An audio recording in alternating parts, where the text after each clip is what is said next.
बिस्मिल्लाहिर्रहमानिर्रहीम। अस्सलाम वालेकुम डियर स्टूडेंट्स। आज हम स्टार्ट करने वाले हैं हेल्थ असेसमेंट 2 में से एक चैप्टर जो कि हमारे साथ है assessment of the mental status and nervous system. तो students, assessment of the mental status जो हमारा मेंटल स्टेटस होता है एंड जो नर्वस सिस्टम होता है ये भी मेंटल से रिलेटेड है, ठीक है। तो इसके बारे में आज हम स्टडी करेंगे कि किस तरह से हम एक पेशेंट की मेंटली कि वो स्टेबल है कि अनस्टेबल है उसको असिस्ट करेंगे, किस तरह से उसको मालूम करेंगे कि उसे क्या मसला है नर्वस सिस्टम में, ठीक है। तो आइए स्टार्ट लेते हैं। स्टार्ट लेने से पहले आप लोगों से एक छोटा सा रिक्वेस्ट है कि हमारे चैनल लेक्चर्स बाय अनाया को सब्सक्राइब करें, कमेंट करें and press the bell icon ताकि नेक्स्ट वीडियो का नोटिफिकेशन आप लोग को बहुत जल्द मिल सके। स्टूडेंट्स, ये जो मेंटल स्टेटस होता है ना, इसमें हम क्या देखते हैं, इसमें हम तीन चीज़ों को देखते हैं। एक होता है हमारे साथ लेवल ऑफ कॉन्शियसनेस। हम कॉन्शियसनेस को देखेंगे कि उसका जो लेवल ऑफ कॉन्शियसनेस है वो किस तरह से है और उसको हम मालूम करते हैं ग्लासगो कोमा स्केल के ज़रिए से, जो कि ऑलरेडी मैंने आप लोगों के साथ शेयर भी किया है। एक अलग वीडियो लेक्चर उस पर बनाया है, वहाँ से आप लोग देख सकते हैं। यहाँ भी हम उसको डिस्कस करेंगे, ठीक है। फिर उसके बाद आता है थिंकिंग। पेशेंट के थिंकिंग एबिलिटी किस तरह से है उसको देखेंगे। And the last one is mental status में ओरिएंटेशन को देखेंगे कि उसका ओरिएंटेशन किस तरह से है, ठीक है, उसका ओरिएंटेशन ठीक है कि नहीं। उसके चलने फिरने की आदत को देखेंगे कि वो बैलेंस के साथ चल रहा है कि नहीं, ठीक है, वो खड़ा हो रहा है तो ठीक खड़ा हो रहा है कि नहीं।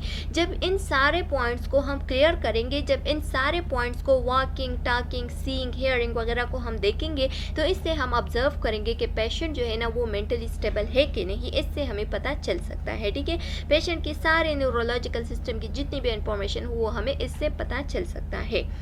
अब लिखा गया है कि assessment of the neurological system. अब न्यूरोलॉजिकल सिस्टम के असेसमेंट करते हैं तो हम न्यूरोलॉजिकल सिस्टम की जब भी असेसमेंट करते हैं तो 5 स्टेप्स यहाँ पे दिए गए हैं। उसको हम क्या करेंगे, उसको हम गौर से पढ़ेंगे, उसको हम याद रखेंगे। जब ये हमें याद हो तो इसके ज़रिए से हम सारा न्यूरोलॉजिकल सिस्टम की असेसमेंट जो है ना इजीली कर सकते हैं। तो यहाँ पे लिखा गया है कि a complete neurological assessment consist of 5 step. The first one is mental status exam. पहले हम क्या करेंगे, मेंटल स्टेटस एग्जाम लेंगे, उससे क्वेश्चंस करेंगे कि वो किधर है, ठीक है, उसको ये पता है कि नहीं कि वो इस जगह में है, वो हॉस्पिटल में है, वो घर में है, ठीक है, उसको ये पता है कि नहीं। दूसरा ये कि उसे ये पता है कि नहीं कि अभी सुबह है, शाम है, ठीक है, टाइमिंग का हम पूछेंगे।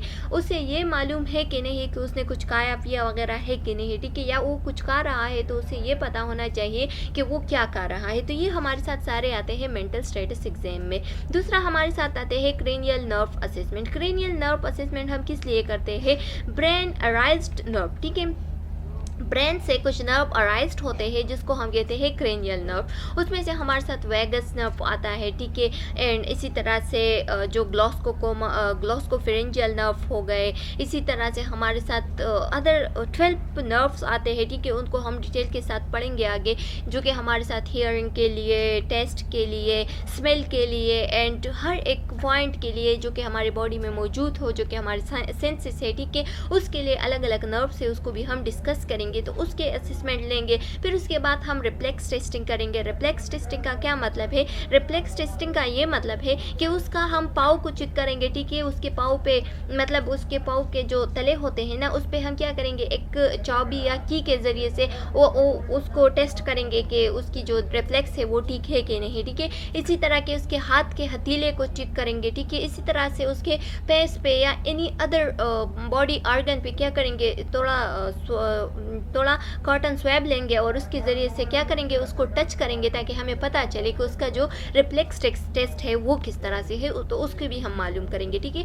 इसी तरह से नेक्स्ट हमारे साथ पे आता है मोटर सिस्टम असेसमेंट। तो ये जो मोटर सिस्टम असेसमेंट है उसमें हम क्या करेंगे, पेशेंट के चलने फिरने की आदत को देखेंगे, पेशेंट की ब्रेन सप्लाई को देखेंगे कि उसकी ब्रेन सप्लाई किस तरह से काम कर रहा है कि नहीं, ठीक है। और लास्ट में हम सेंसरी सिस्टम को असेस करेंगे कि सेंसरी सिस्टम उसका ठीक है कि नहीं, यानी उसकी सेंसेस जो स्मेल, हेयरिंग, टच वगैरह ये उसका ठीक है कि नहीं, ठीक है। तो ये सब हम मालूम करेंगे न्यूरोलॉजिकल सिस्टम में। जब हम न्यूरोलॉजिकल सिस्टम की असेसमेंट करेंगे तो ये सारे 5 स्टेप्स को देखेंगे और इसके बेस पे सारा असेसमेंट जो है ना उसको कंप्लीट करेंगे, ठीक है। तो इसमें से अब एक एक को हम डिटेल के साथ पढ़ेंगे। A simple mean of gathering a great deal of information about the patient neurological system is to observe the patient walking, talking, seeing and hearing, ठीक है। पेशेंट की, अगर आप चाहते हैं कि पेशेंट की सारी इंफॉर्मेशन, जितनी भी इंफॉर्मेशन आप हासिल करना चाहते हैं वो आपके साथ आ जाए जो कि रिलेटिव टू न्यूरोलॉजिकल सिस्टम हो, तो उसके लिए आपने ऑब्जर्व करना है पेशेंट के वॉकिंग को, टॉकिंग को एंड सीइंग को एंड हियरिंग को, ठीक है। उसके देखने को, उसके जितनी भी मतलब आवाज़ सुनने की आदत, तो उसको चेक करना है, ठीक है। इस तरह से उसके बात करने की को देखना है कि वो किस तरह से बात कर रहा है, टाइम के मुताबिक वो सही बात कर रहा है कि नहीं, एंड उसके वॉकिंग को, कि वो उसका जो वॉकिंग है वो बैलेंस है कि नहीं, उसमें कोई झटका वगैरह तो नहीं आ रहा है, ठीक है, जिसको हम पेट्स वगैरह कहते हैं, सीजर, या उसको कोई हेडेक वगैरह तो नहीं है, तो ये सब हम चेक करेंगे। Watching the patient entering the room is also important in giving the examiner information, ठीक है। जब पेशेंट आपके कमरे में आ रहा है, आपके रूम में आ रहा है, जो कि आप एक एग्जामिनर के बेस पे उसकी इंफॉर्मेशन हासिल करना चाहते हैं, ठीक है, तो उसको क्या करना है, उसको ऑब्जर्व करना है, उसको आने से पहले उसको देखना है, ठीक है। जब वो एंटर हो रहा है ना, तो उसको देखना है, उसको वॉच करना है, ताकि आपको पता चले कि उसकी चलने फिरने की आदत किस तरह से है, ठीक है, वो किस तरह से चल रहा है। तो ये सारे हमारे साथ आते हैं न्यूरोलॉजिकल असेसमेंट पे। जब भी हम न्यूरोलॉजिकल असेसमेंट करेंगे तो ये सारे पॉइंट्स को हम क्लियर करेंगे। जब हम ये क्लियर करेंगे तो इससे हमारे साथ इतना डेटा आ जाएगा कि उसका जो न्यूरोलॉजिकल प्रॉब्लम है वो हम इजीली डायग्नोज कर सकेंगे। अच्छा स्टूडेंट्स, अब हमारे साथ आते हैं कि as the patient enter the room, जब पेशेंट जो है ना वो रूम में एंटर हो रहा है, तो उसके कौन कौन से पॉइंट को आपने नोट करना है, ठीक है। चेक द फॉलोइंग, आपने फॉलोइंग पॉइंट्स को चेक करना है। The first one is posture, उसकी हरकतों के देखना है कि उसकी हरकतें किस तरह से है, वो जब आ रहा है तो उसका जो फेशियल एक्सप्रेशन है वो किस तरह से है, ठीक है, वो किस तरीके से एंटर हो रहा है, उसने डोर को क्लोज किया है कि नहीं, अगर डोर क्लोज है तो उसको क्लोज करेगा, अगर ओपन है तो ओपन छोड़ेगा, ठीक है। तो आपने क्या करना है, आपने रूम के एंटर होने से मतलब पेशेंट के जितनी भी हरकतें हैं उसको नोट करना है, अगर वो एक न्यूरोलॉजिकल प्रॉब्लम के साथ आया है, ठीक है। एंड मोटर बिहेवियर, और उसके मोटर बिहेवियर को भी देखना है कि उसकी जो सप्लाई है, उसकी जो ब्लड सप्लाई है वो किस तरह से है, ठीक है, या उसकी जो हमारे साथ जो ब्रेन सप्लाई है वो किस तरह से है, ठीक है, या उसकी जो सिटिंग है वो किस तरह से, वो बेड किस तरह से रहा है, ठीक है, वो कहाँ पे बैठ गया, ज़मीन पे बैठ गया, अगर चेयर रखा है चेयर पे बैठ गया, तो आपने क्या करना है, उसकी सेटिंग को देखना है, ठीक है। इसी तरह से उसकी स्टैंडिंग को देखना है, उसे कहना है कि आप थोड़ी देर के लिए खड़े हो जाए, ठीक है। अगर वो कंफर्टेबल है खड़े होने में तो उसको फिर न्यूरोलॉजिकल कोई प्रॉब्लम नहीं हो सकती। अगर हो गई और उसको मतलब खड़े होने में कोई झटका वगैरह आ गया तो इसका मतलब ये है कि उसकी न्यूरोलॉजिकल मसला हो सकती है, ठीक है। इसी तरह से फिर हमारे साथ आते हैं उसकी चलने फिरने की आदत, ठीक है, उसको हम देखेंगे, तो ये सारे हमारे साथ मोटर बिहेवियर में आते हैं। फिर उसके बाद हम देखेंगे ड्रेसिंग को, ड्रेसिंग सेंस उसका किस तरह से है, ठीक है, मतलब जो वेदर के मुताबिक उसने सही से ड्रेसिंग सेंस किया है कि नहीं, अगर लड़का है तो कहीं लड़की के कपड़े तो नहीं पहने हैं, ठीक है, क्योंकि मेंटली डिस्टर्ब है तो लड़की के कपड़े वगैरह भी यूज़ कर सकते हैं, पहन सकते हैं, ठीक है। तो उस दौरान उसे पता नहीं चलता कि मैं लड़का हूँ, लड़की हूँ, या जो भी हो, ठीक है, लेकिन क्या होता है वो किसी भी कपड़े को देख के वो पहन लेता है। तो आपने क्या करना है, उसके ड्रेसिंग को देखना है कि उसका ड्रेसिंग सेंस जो है ना वो किस तरह से है, ठीक है। इसी तरह से आपने क्या करना है, उसके कपड़ों को ये भी नोटिस करना है कि कोई पाड़े हुए कपड़े तो नहीं पहने हैं, ठीक है, यानी ज़्यादातर जो मेंटली डिस्टर्ब लोग होते हैं तो उसके कपड़े गंदे भी होते हैं, ठीक है, पाड़े हुए भी होते हैं। और दूसरा ये कि कभी कभार ऐसा भी हो सकता है कि वो लड़का हो और लड़की के कपड़े पहनने हो, या लड़की हो और लड़के के कपड़े पहनने हो, ठीक है। तो वो हमारे साथ सारे न्यूरोलॉजिकल प्रॉब्लम्स में आते हैं, पर्सनालिटी डिसऑर्डर जिसे हम कहते हैं, ठीक है। इसी तरह से हमारे साथ ग्रूमिंग आते हैं, उसका ग्रूमिंग किस तरह से, मतलब उसके जो फिजिकल लुक है वो किस तरह से है उसको चेक करेंगे, ठीक है, यानी उसका जो फिजिकल लुक है वो एक नॉर्मल इंसान की तरह साफ सुथरा, ठीक है, उसकी पर्सनल हाइजीन वगैरह ठीक है कि नहीं, तो ये सारे हमारे साथ ग्रूमिंग में आता है, ठीक है। उसने मतलब अपना शक्ल सूरत, उसकी जो अगर दाढ़ी है तो उसने ठीक किया है कि नहीं, उसकी दाढ़ी जो है ना कहीं ऐसा ना हो कि मतलब जो पागल लोग होते हैं तो उसकी दाढ़ी बहुत ज़्यादा बड़ी हो जाती है और ठीक नहीं होती, ठीक है, तो उसकी दाढ़ी की ख्याल वो रखता है कि नहीं, उसके बाल किस तरह से है, उसने बाल को कंघी किया है कि नहीं, ठीक है। इसी तरह से उसके जो फेशियल पे कोई गंदगी वगैरह तो नहीं है, फेस को साफ किया है कि नहीं, ठीक है, हैंड्स वगैरह को देखेंगे, तो ये सारे हमारे साथ ग्रूमिंग में आते हैं, ठीक है। इसी तरह से हमारे साथ फिर आते हैं फेशियल एक्सप्रेशन। टाइम के मुताबिक उसका फेशियल एक्सप्रेशन किस तरह से है। अगर हम मज़ाहिया बात कर रही हैं, मजाक की बात कर रहे हैं और वो रो रहा है, ठीक है, तो इसका मतलब ये है कि पेशेंट जो है ना वो मेंटली ठीक नहीं है, इस वजह से वो हंसते हुए टाइम पे भी वो रो रहा है, ठीक है। या अगर हम सीरियस बात कर रहा है और वो कह लगा रहा है और हंसता है, ज़्यादा हंसता है, ठीक है, ज़ोर ज़ोर से हंसता है, आवाज़ें निकाल रहा है हंसने की, तो ये सारे हमारे साथ मेंटली डिस्टर्बेंस में आ रहा है। तो उसके फेशियल एक्सप्रेशन को देखना है कि टाइम के मुताबिक मतलब जो सिचुएशन है उसके मुताबिक उसका फेशियल एक्सप्रेशन किस तरह से है। इसी तरह से फिर हमारे साथ आते हैं स्पीच मैनर, उसका स्पीच मैनर किस तरह से है, मतलब वो कुछ बोल भी रहा है कि नहीं, वो म्यूट है या नहीं, वो कुछ बोल रहा है, अगर वो बोल रहा है तो के टाइम के मुताबिक सही से बात कर रहा है कि नहीं। अगर आप उससे पूछे कि आपका नाम क्या है और वो कहेगा कि मैं हॉस्पिटल में हूँ, ठीक है, तो इसका मतलब ये है कि उसके साथ कोई मेंटली प्रॉब्लम है, क्योंकि उसने सही आंसर नहीं दिया, ठीक है। या वो मुसलसल जो है ना कुछ कह रहा है, ठीक है, मतलब वो कुछ कहने की कोशिश कर रहा है या बार बार वो एक लफ्ज़ को बार बार दोहरा रहा है। जैसे कि हम कह रहे हैं कि असेसमेंट हमने उसके सामने असेसमेंट का लफ्ज़ लिया, ठीक है, तो इसी तरह से वो फिर उसको दोहरा रहेगा कि मतलब असेसमेंट इसी तरह से वो कहेगा। तो ये हमारे साथ क्या है, उसकी स्पीच मैनर जो है ना वो ठीक नहीं है, ठीक है। या अगर आप उससे कुछ पूछ लेते हैं, ठीक है, और आप उससे बार बार क्वेश्चंस करते हैं और वो बिल्कुल म्यूट है, मतलब बिल्कुल चुप है, तो इसका मतलब ये है कि ये भी ठीक नहीं है, ठीक है, ये भी एबनॉर्मल है।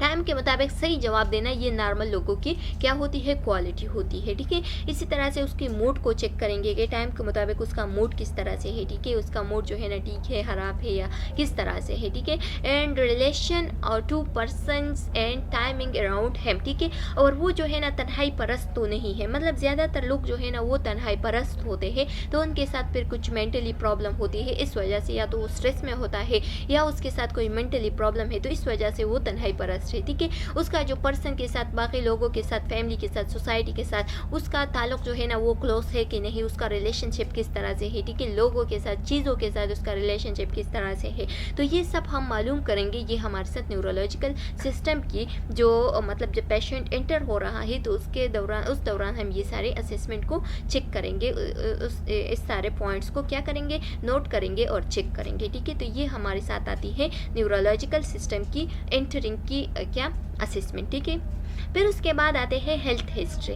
जब हम पेशेंट हमारे रूम में एंटर हो गया है तो उसके बाद हम क्या करेंगे, हेल्थ हिस्ट्री लेंगे, यानी पेशेंट से हिस्ट्री लेंगे कि उसके साथ क्या मसला है, ठीक है, वो किस कंप्लेन के साथ आया है, उसका चीप कॉमन कंप्लेन जो है ना वो कौन सा है, ठीक है। तो पेशेंट से हम पूछेंगे कि हेडेक तो नहीं है, सर में दर्द तो नहीं हो रहा है, ठीक है, अगर दर्द हो रहा है तो किस टाइम हो रहा है, कितना हो रहा है, सिवियर है, माइल्ड है, मॉडरेट है, ठीक है, ये सब हम पूछेंगे।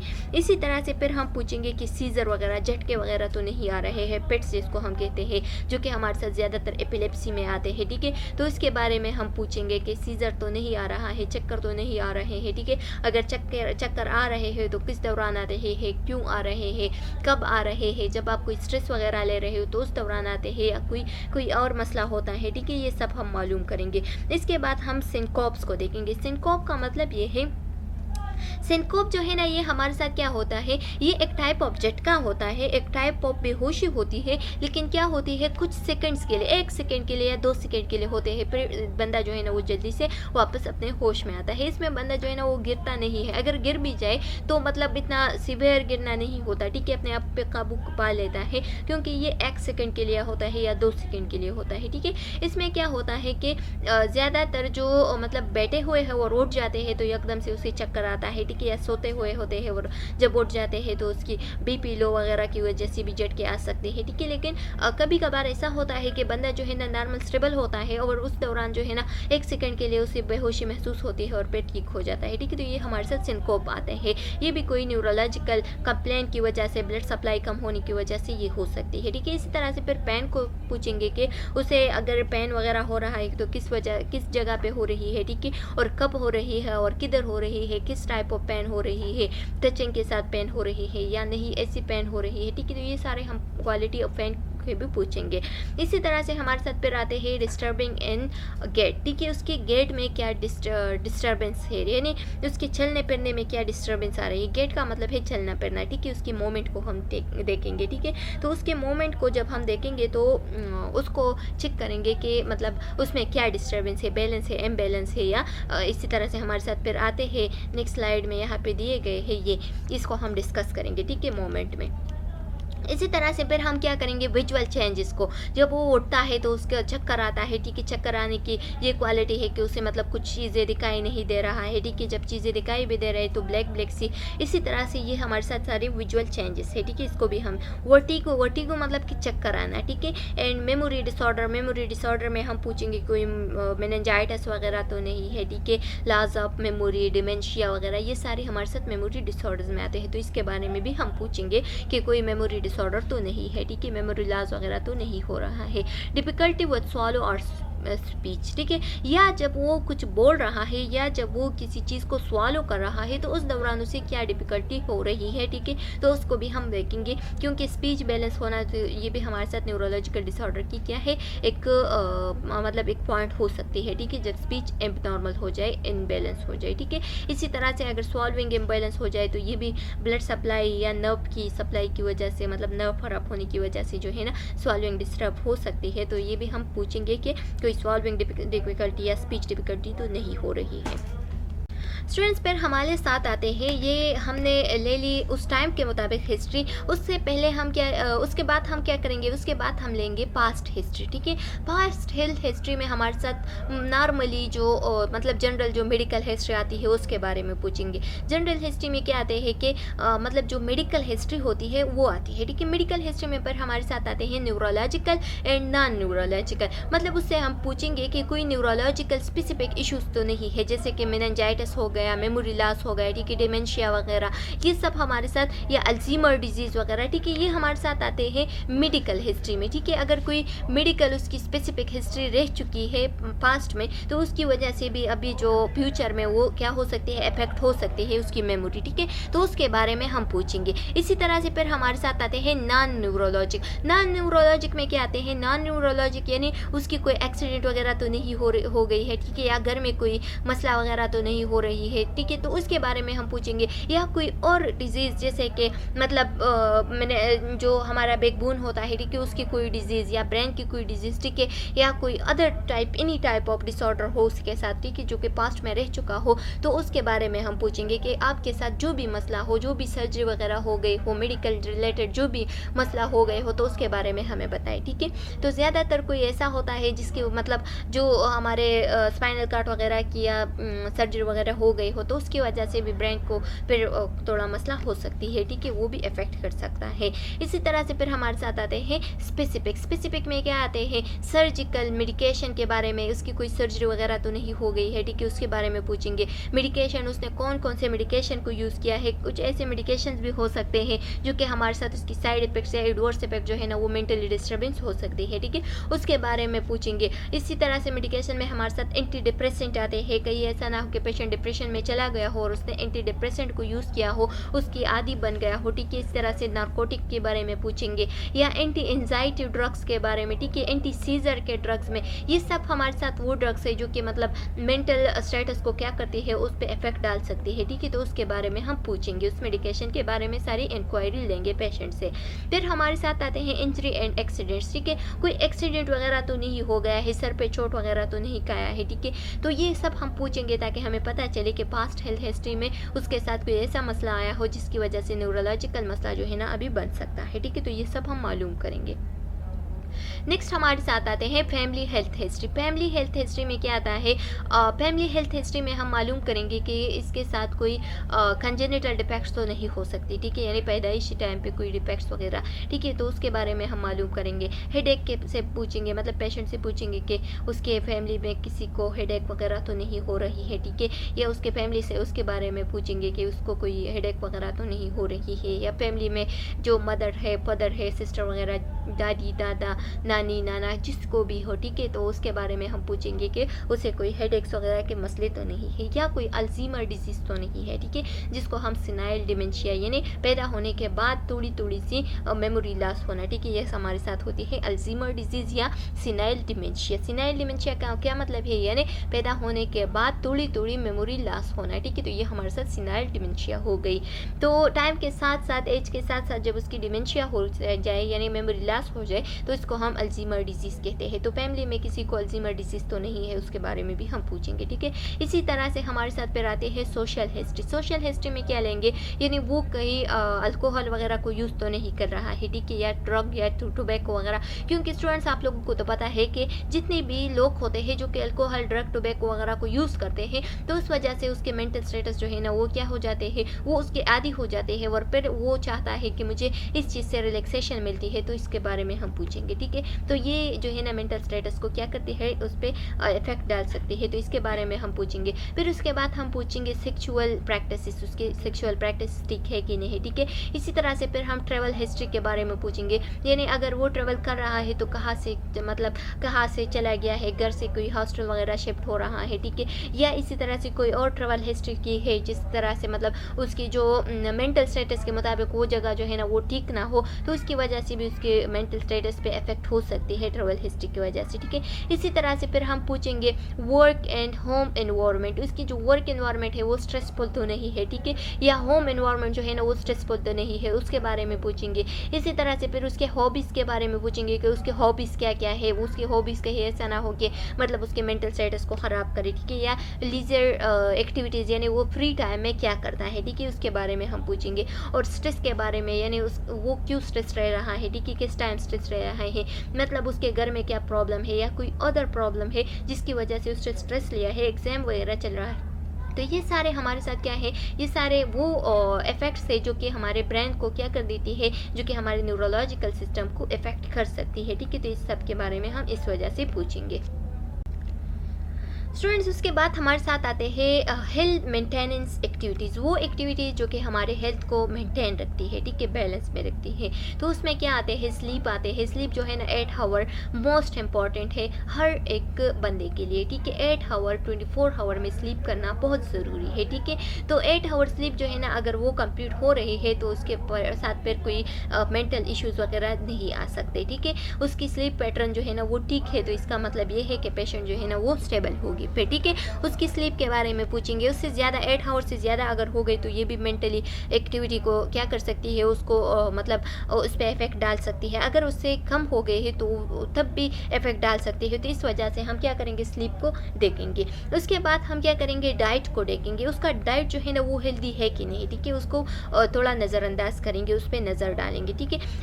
इसी तरह से हम क्या करेंगे, फिर उसके बाद हम उसकी एक्सरसाइज के बारे में पूछेंगे। कहीं ऐसा ना हो कि वो एक्सरसाइज कर रहा है, वो आदी बन गया है और एकदम उसने छोड़ दिया है, तो वो भी इफेक्ट कर सकता है उसकी बॉडी पे, उसके ब्रेन पे, ठीक है। तो उसकी एक्सरसाइज के बारे में पूछेंगे। इसी तरह से फिर हम क्या पूछेंगे कि वो जो सेफ्टी डिवाइसेस होते हैं जो कि मतलब ट्रेवलिंग के दौरान हेलमेट हो गया, ठीक है, इसी तरह से जो हमारे साथ बेल्ट वगैरह हो गया, तो ये सारे हमारे साथ सेफ्टी डिवाइसेस हो गए, ठीक है। तो वो उसकी यूज़ सही से कर रहा है कि नहीं, उसके यूज़ के बारे में उसे पता है कि नहीं, ठीक है, तो उसके बारे में हम पूछेंगे।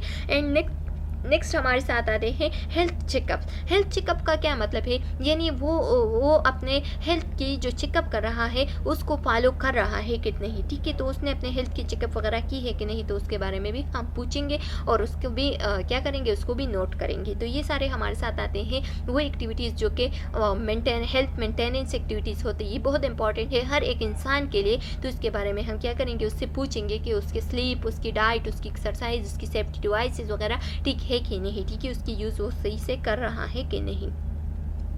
नेक्स्ट हमारे साथ आते हैं objective data.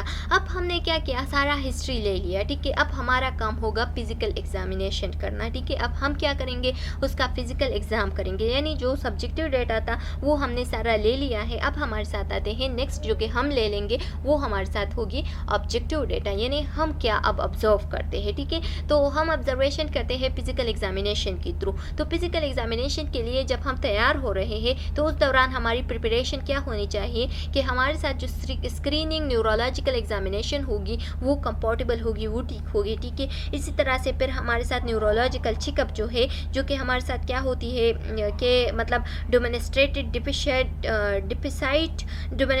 डिफिसाइट who required periodic assessment, ठीक है। कह रहा है कि जब हम पीरियोडिक असेसमेंट कर रहे हैं तो उसमें कोई मतलब कोई कमज़ोरी वगैरह उसके डेमोन्स्ट्रेशन में ना आ जाए, ठीक है। तो उसको हम देखेंगे न्यूरोलॉजिकल चेकअप, रीचेकअप वगैरह, मतलब उसको न्यूरोलॉजिकल रीचेक करेंगे, ठीक है। उसकी चेकिंग वगैरह सही से करेंगे। तो ये सारा हमारे साथ आते हैं फिजिकल एग्जामिनेशन में, ठीक है।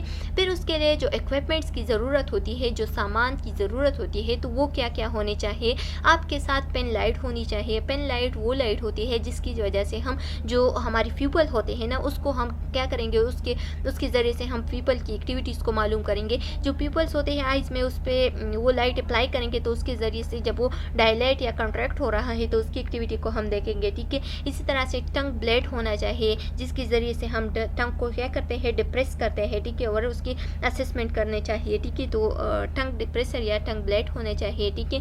एंड नेक्स्ट हमारे साथ आते हैं कॉटन स्वॉब एंड कॉटन बाल, ठीक है। कॉटन स्वॉब या कॉटन बाल जो है ना, उसके ज़रिए से हम क्या करते हैं, उसके रिफ्लेक्स को, चाहे वो सुपरफिशियल हो या डीप एग्जाम हो, ठीक है, उसके लिए हम क्या करते हैं, कॉटन स्वॉब या कॉटन बाल को यूज़ करते हैं कि उसका रिफ्लेक्स जो है ना वो ठीक है कि नहीं, ठीक है। उसके नर्व्स जो है, उसके सेंस जो है ना वो ठीक है कि नहीं, तो इसके ज़रिए से हम वो करते हैं।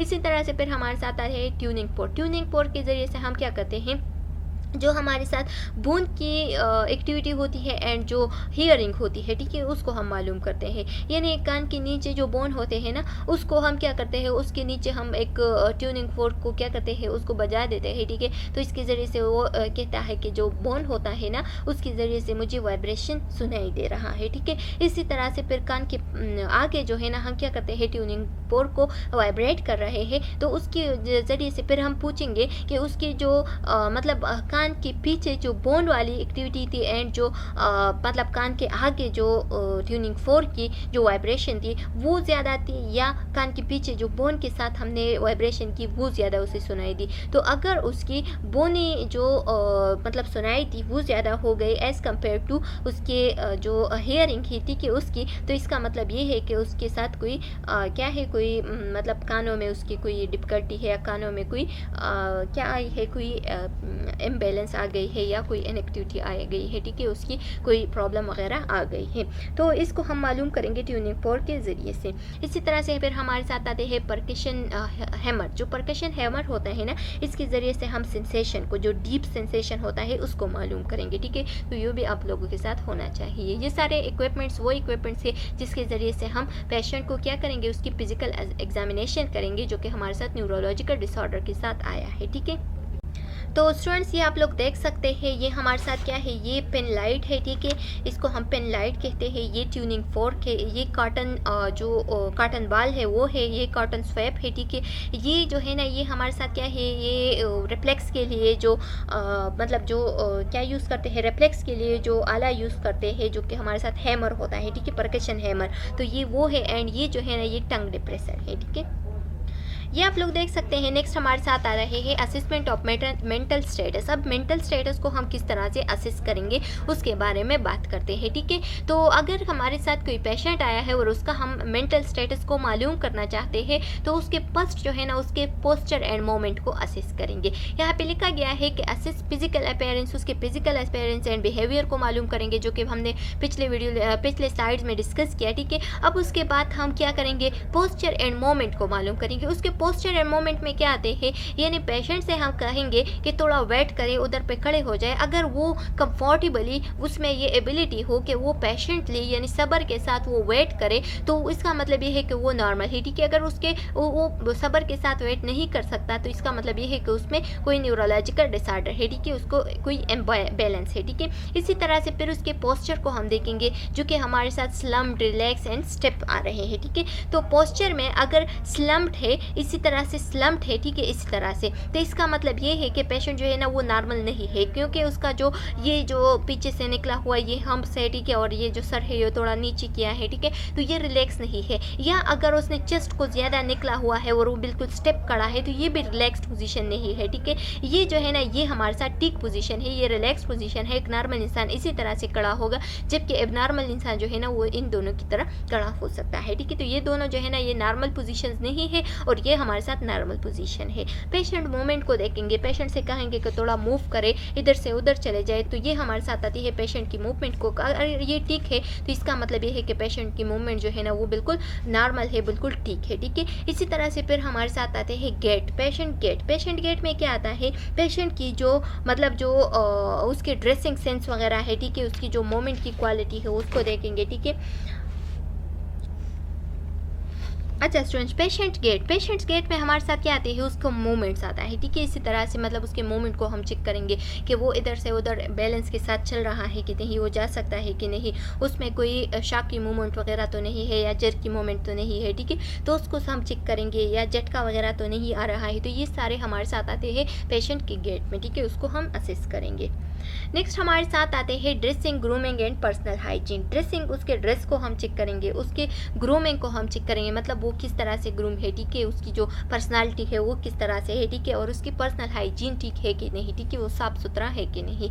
क्लीन लेने से आते हैं हमारे साथ पर्सनल हाइजीन में, ठीक है, वो पर्सनली साफ़ है कि नहीं, ठीक है, उसकी मतलब अगर उसके साथ मेंटली कोई डिसऑर्डर नहीं है तो उसका जो कंडीशन होगा, उसका जो हुलिया होगा वो बहुत साफ़ सुथरा होगा नॉर्मल इंसान की तरह, ठीक है। इसी तरह से फिर हमारे साथ कंडीशन में क्या आता है कि उसका जो मतलब कंडीशन है वो किस तरह से है, मतलब वो चलना फिरना, ठीक है, उसका जो हालत है वो किस तरह से है, उसके कपड़े किस तरह से है, ठीक है, उसका जो मतलब उसका फेशियल एक्सप्रेशन वगैरह, ये सारे हमारे साथ कंडीशंस में आते हैं, ठीक है। फिर हम पूछेंगे एज अप्रोप्रिएशन, मतलब एज अप्रोप्रिएटनेस में क्या आता है कि एक बच्चा आया है, छोटा बच्चा है, 18 एज से कम है और उसकी दाढ़ी निकली हुई है, ठीक है, और उसके बाल सफ़ेद हो गए हैं, तो ये हमारे साथ एज अप्रोप्रिएटनेस नहीं है। मतलब इसका मतलब ये है कि प्यूबर्टी से पहले उसकी दाढ़ी निकली हुई है, उसका बाल जो है ना वो सफ़ेद हो गए हैं, ठीक है, तो ये कुछ मसला है इस वजह से, ठीक है, क्योंकि ये नॉर्मल इंसान में इसी तरह से नहीं होती। या अगर प्यूबर्टी हो गए है और उसके बाद जो है ना उसकी एक बच्चा आया है, सॉरी बच्चा तो रिपेयर नहीं होता, एक एडल्ट आया है और उसका जो है ना दाढ़ी नहीं है, ठीक है, या उसकी जो मतलब अदर बॉडी पे बाल वगैरह नहीं है, ठीक है, तो ये सारे हमारे साथ क्या आते हैं, ये सारे हमारे साथ एज अप्रोप्रिएटनेस में आते हैं, ठीक है। इसी तरह से फिर हम पूछेंगे वेदर अप्रोप्रिएटनेस। वेदर अप्रोप्रिएटनेस में क्या आता है, यानी जो वेदर होता है, जो मौसम होता है, उसके मुताबिक उसने कपड़े किस तरह से पहने हैं, ठीक है, यानी सर्दी में जो कपड़े पहनते हैं वो कहीं ऐसा ना हो कि इसने गर्मी में पहने हुए हो, ठीक है, यानी गर्मी में जैकेट वगैरह पहना है, तो ये हमारे साथ क्या है, एज अप्रोप्रिएटनेस पर नहीं आता है, ठीक है। तो एज अप्रोप्रिएटनेस को भी हम क्या करेंगे, सॉरी वेदर अप्रोप्रिएटनेस को भी हम मालूम करेंगे, उसको भी चेक करेंगे, ठीक है, उसको भी ऑब्जर्व करेंगे। अच्छा नेक्स्ट हमारे साथ आते हैं कि in personal grooming you will watch adequacy and order, ठीक है, अगर पर्सनली आप किसी इंसान की ग्रूमिंग को देख रहे हैं तो उसमें से आपने देखना है उसकी एडिक्वेसी को, यानी एडिक्वेसी में क्या आता है कि उसने शलवार के साथ कमीज़ पहना है या शर्ट पहना है, ठीक है, तो अगर शर्ट पहना है तो ये हमारे साथ एडिक्वेट मतलब नॉर्मल इंसानों की बाहर निकली की क्या नहीं है, ड्रेस नहीं है, ठीक है, तो नॉर्मल इंसान की ड्रेस जो है ना वो बिल्कुल नॉर्मल होती है, शलवार कमीज, ठीक है, या पैंट शर्ट, ये जो है ना नॉर्मल है, ठीक है, या पैंट के साथ जो है ना उसने क्या पहने हैं, चप्पल पहने हैं, ठीक है, या शूज़ वगैरह पहने हैं, तो ये हमारे साथ क्या है, ये सारे हमारे साथ उसकी एडिक्वेसी को जाहिर करती है। फिर उसके बाद हम ऑर्डर को देखेंगे, उससे किस तरह की स्मेल आ रही है, ठीक है, उसकी स्मेल को चेक करेंगे, कहीं ऐसा ना हो कि उसने इतना हेवी परफ्यूम लगाया है जो कि मतलब वो दूसरों का सोच ना करे और अपने ऊपर इतने ज़्यादा परफ्यूम लगाए कि दूसरे को उसकी वजह से फिर तकलीफ महसूस हो, ठीक है, तो उसको भी हम क्या करेंगे, चेक करेंगे। नेक्स्ट हमारे साथ आते हैं फेशियल एक्सप्रेशन। फेशियल एक्सप्रेशन में क्या आता है, फेशियल एक्सप्रेशन में टाइम के मुताबिक उसका जो फेस पे एक्सप्रेशन होता है वो किस तरह से है, ठीक है, उसके मूड को, उसके फेशियल एक्सप्रेशन को हम चेक करेंगे। यानी जो फेशियल एक्सप्रेशन होता है उसमें हमारे साथ एप्रोप्रिएटनेस को चेक करेंगे, वेरिएशन को एंड साइमेट्री को, ठीक है, उसका जो साइमेट्री है यानी हैं दोनों साइड पे फेशियल एक्सप्रेशन जो है ना वो ठीक है कि नहीं, कि ऐसा ना हो कि एक साइड पे वो हंस रहा हो और दूसरी साइड पे क्या हो उसका मुंह जो है ना बिल्कुल रोने वाली हो। ठीक है, तो ये हमारे साथ क्या है, अप्रोप्रिएटनेस नहीं है। ये यहाँ पे नीचे जो फेशियल एक्सप्रेशन दिए गए हैं डायग्राम में आप लोग देख सकते हैं, ये भी नॉर्मल इंसान के फेशियल एक्सप्रेशन नहीं है। ठीक है, जब आप कोई मतलब मजाकिया बात कर रहे हैं और वो इसी तरह से आपको देख रहे हैं तो इसका मतलब ये कि ये ठीक नहीं है। ठीक है, ये सारे जो है ना ये फेशियल एक्सप्रेशन जो है ना ये ठीक नहीं है। ठीक है, तो हम क्या करेंगे, टाइम के मुताबिक उसके फेशियल एक्सप्रेशन को देखेंगे कि अगर मजाक होने की वाली बात हो तो उसके टाइम के साथ वो क्या हो, वो हंस ले। ठीक है, तो ये हमारे साथ फेशियल एक्सप्रेशन ठीक है। अगर मजाकिया बात हो रही है और वो रो ले तो इसका मतलब ये है कि उसके साथ कोई मेंटली डिसऑर्डर है। ठीक है, उसके मेंटल चेंजेस किस तरह से आ रहे हो, उसके फेशियल एक्सप्रेशन चेंजेस किस तरह से हो, तो उसको भी हम चेक करेंगे। ठीक है, खुशी के मौके पर हंसना या खुशी के मौके पर रोना ये पे ठीक नहीं है। ठीक है, अगर खुशी के मौके पर वो हंस रहा है तो ये ठीक है। ठीक है, उसके फीलिंग चेंजेस किस तरह से आ रहे हैं तो ये सारे हमारे साथ विश्लेषण में आते हैं। ठीक है, अब कल्चर के मुताबिक की भी हम बात करेंगे, क्योंकि हमारे साथ जो कल्चर होती है ज़्यादातर कंट्रीज़ ऐसे होते हैं जिसके मतलब जहाँ पे आई कनेक्शन जो है ना वो बहुत बड़ा क्या है, जुर्म समझता है वो लोग। ठीक है, गुनाह समझती है। तो आई कांटेक्ट जो है ना वो आपने क्या करना है, उसके कल्चर के मुताबिक जो है ना वो रखना है। ठीक है, कहीं ऐसा ना हो कि लाइक कोरिया में क्या है कि आई कांटेक्ट जो है ना अगर आई कनेक्शन हो रही हो, ठीक है, और आइज़ में आप बात कर रहे हो तो वो लोग बहुत बुरा समझते हो उसे। ठीक है, बदमाशी की मतलब वो समझते हैं। तो आपने क्या करना है, उसकी कल्चर के मुताबिक ही उसकी फेशियल एक्सप्रेशन को चेक करना है। अच्छा स्टूडेंट्स, अब बात करते हैं नॉर्मल फाइंडिंग की। तो नॉर्मल फाइंडिंग में क्या होगी, ये जो जितनी भी हमने बातें की, जितनी भी एग्जामिनेशन हमने लिया, तो अगर हमारे साथ एक पेशेंट नॉर्मल है जिसके साथ कोई मेंटली डिसऑर्डर वगैरह नहीं है, तो उसमें क्या होगी, नॉर्मल फाइंडिंग में क्या होगी कि पोस्चर एरेक्ट। ठीक है, उसकी जो पोस्चर होगी वो बिल्कुल सीधा होगी। ठीक है, वो बिल्कुल सीधा खड़ा हो सकता है। ठीक है, तो ये हमारे साथ पोस्चर एरेक्ट जो है ना ये हमारे साथ क्या है, बिल्कुल एक नॉर्मल इंसान की क्वालिटी है। इसी तरह से गेट स्मूथ का क्या मतलब है, यानी उसकी जो चलने फिरने की आदत है, उसकी जो मूवमेंट है वो बिल्कुल स्मूथली होगी। ठीक है, उसमें कोई झटका वगैरह नहीं आएगा।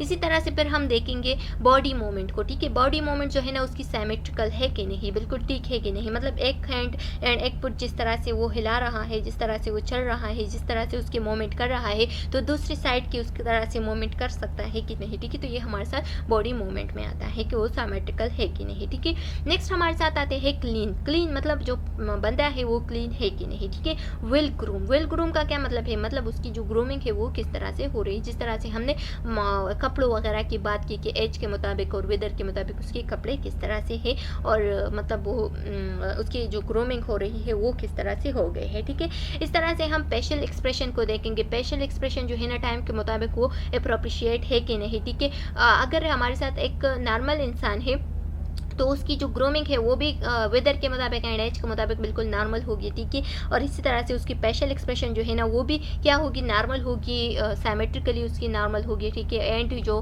कंटेंट के मुताबिक उसका जो कन्वर्सेशन जो उसका जो एक्सप्रेशन है वो भी बिल्कुल नॉर्मल होगी। ठीक है, नेक्स्ट हमारे साथ आते हैं affect appropriate to situation and culture norms. ठीक है, बता रहा है कि जो कल्चर नॉर्म्स के मुताबिक मतलब जो सिचुएशन है, चाहे वो किसी मौत का सिचुएशन हो, ठीक है, या हंसने की सिचुएशन हो, तो उस दौरान उसकी जो फेशियल एक्सप्रेशन है वो ठीक है कि नहीं। ठीक है, उस पर क्या इफेक्ट पड़ता है, तो ये सारे हमारे साथ नॉर्मल पॉइंट्स है। ठीक है, नॉर्मल पॉइंट जो है ना वो नॉर्मल जो सिचुएशन है उसके मुताबिक उसकी नॉर्मल होगी। ठीक है, एंड जो कल्चर है उसके मुताबिक उसकी नॉर्मल जो इफेक्ट है वो भी उस तरह से होंगी। ठीक है, तो चलो स्टूडेंट्स, यहाँ तक हमारा जो लेक्चर है वो थोड़ा हो गया है। नेक्स्ट वीडियो लेक्चर में इसको हम कंटिन्यू रखेंगे। उम्मीद है कि आप लोगों को यहाँ तक समझ में आ गया होगा। हमारे चैनल लेक्चर्स बाय अनाया को सब्सक्राइब करें, कमेंट करें and press the bell icon, ताकि नेक्स्ट वीडियो का नोटिफिकेशन आप लोगों को बहुत जल्द मिल सके। नेक्स्ट वीडियो में मिलते हैं, तब तक के लिए अल्लाह हाफिज़।